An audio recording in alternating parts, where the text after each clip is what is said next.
മറിയാമിൻ സ്മരണം വരദായകമാകാ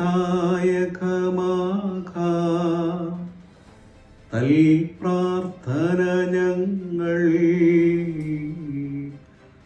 ആത്മാവിനു കോട്ട. ദൈവതിരുനാമത്തിന് മഹത്വം ഉണ്ടായിരിക്കട്ടെ.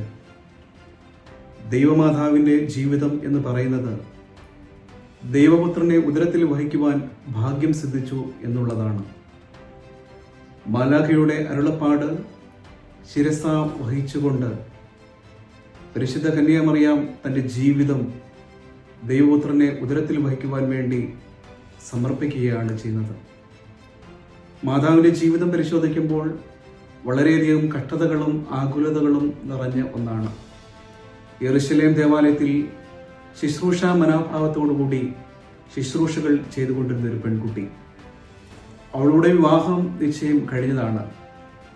ഈ സാഹചര്യത്തിലാണ് മാലാഖയുടെ അരുളപ്പാട് അവൾ ശിരസ വഹിച്ച് ദൈവപുത്രനെ ഉദരത്തിൽ വഹിച്ച് ദൈവിക കൽപ്പനകളെ നിറവേറ്റി അവനെ ഈ ലോകത്തിനു വേണ്ടി നൽകുന്നത്. നമ്മുടെ ജീവിതത്തിലും പലപ്പോഴും ക്രിസ്തുവിനെ നമ്മളുടെ ഉദരത്തിൽ വഹിക്കുവാറുണ്ട്.